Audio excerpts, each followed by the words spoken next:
மணிக்கு 30 ரூபாயும் கட்டணம் நிர்ணயிக்கப்பட்டுள்ளதற்கு வாகன ஓட்டிகள் கடும் எதிர்ப்பு தெரிவித்துள்ளனர். Skywalk, express avenue, city centre என்பன போன்ற பெயர்களில் சென்னையில் அதிகரித்து வருகின்றன புதிய ஷாப்பிங் மால்கள். கடைகள், ஓட்டல், தியேட்டர்கள் என தொடங்கி பொழுதுபோக்கு அம்சங்கள் வரை அத்தனையும் ஒரே இடத்தில் கிடைப்பதால் படையெடுக்கின்றனர் இளைஞர்கள். அதிலும் விடுமுறை தினங்கள் என்றால் சொல்லவே வேண்டாம். கார்கள், மோட்டார் சைக்கிளில் வந்து குவியும் மக்களால் திணறுகின்றன ஷாப்பிங் மால்கள். இவ்வாறு வரும் வாகனங்களுக்கு கொள்ளை கட்டணம் வசூலிக்கப்படுவதாக புலம்புகின்றனர் மக்கள். வீக்கெண்ட் படம் பார்க்கலாம் நீங்கள் வந்தோம். பட் படம் பார்க்கலான்னு உள்ளே போனால் வந்து பார்க்கிங்க்கு 1 hour 30 rupees வாங்குறாங்க. படமே பார்த்தீங்கன்னா 3 மணி நேரம் ஒரு டிக்கெட் 120 ரூபா ஆகுது. பட் இவங்க பார்க்கிங்கே 100 ரூபா வாங்குறாங்க. இது எந்த விதத்தில் நியாயம்னு தெரில. இதை கொஞ்சம் ப்ளஸ் 30 கேட்டால் நல்லாயிருக்கும். இருசக்கர வாகனங்களுக்கு மணிக்கு 20 ரூபாயில் தொடங்கி சில ஷாப்பிங் மால்களில் 30 ரூபாய் வரை கட்டணம் நிர்ணயிக்கப்பட்டுள்ளன. வாகனத்தை எத்தனை மணி நேரம் நிறுத்தி இருந்தாலும் அதற்கு ஏற்ப கட்டணம் செலுத்த வேண்டும் என்று நிர்பந்திக்கப்படுகின்றனர்.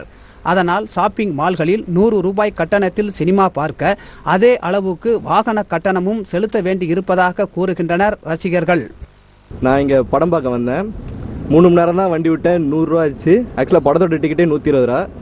ரொம்ப அநியாயமாக இருக்குதுங்க. குறைச்சாதான் நல்லா தான் இருக்கும். நிறைய பேர் வரணும்னா குறைச்சி தான் வேணுவாங்க. ரொம்ப இது ஒரு கொள்ளையாக இருக்குது.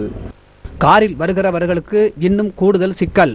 நெருக்கடியான இடத்தில் காரை நிறுத்த 50 ரூபாயும், எளிதில் எடுத்துச் செல்லக்கூடிய இடத்தில் காரை நிறுத்த பிரீமியம் கட்டணம் என்ற பெயரில் 150 ரூபாயும் கட்டணமாக வசூலிக்கப்படுகிறது. உள்ள நிறைய பார்க்க வேண்டிய விஷயங்கள்லாம் இருக்குதுன்ட்டு ஆட் கொடுக்குறாங்க. அதை பார்க்கலான்ட்டு போனாக்கா கார் எடுத்துகிட்டு வந்தாக்கா காரை வந்துட்டு உள்ளே பார்க் பண்ணணுன்னா 150 ரூபான்றாங்க. இங்கே உள்ளே சும்மா போய் பார்க்குறதுக்கே 150 ரூபா நாங்கள் கொடுக்குற அளவுக்கு வசதி இல்லை. சரி, ஏதோ பார்க்கலாம், பொழுதுபோக்கு இருக்குன்றதுக்கு தான் நம்பி வர்றது. இந்த மாதிரி காசு வந்துட்டு வாங்கினாக்கா எங்களுக்கு இதுவாக இருக்குது. இதை கொஞ்சம் குறைச்சி அதுக்கேற்ற மாதிரி வழி பண்ணாக்கா நல்லாயிருக்கும். காரை சரி உள்ளே காசு வாங்குறாங்களேன்னு ரோட்டில் விட்டாக்கா டிராஃபிக்கு பிரச்சனையாக இருக்குது.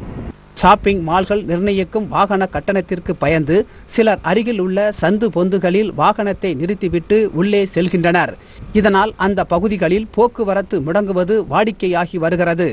எனவே ஷாப்பிங் மால்கள் கட்டணத்தை வரைமுறைப்படுத்த சம்பந்தப்பட்டவர்கள் நடவடிக்கை எடுக்க வேண்டும் என்பதே மக்களின் கோரிக்கை. சன் செய்திகளுக்காக ராம செல்வராஜ்.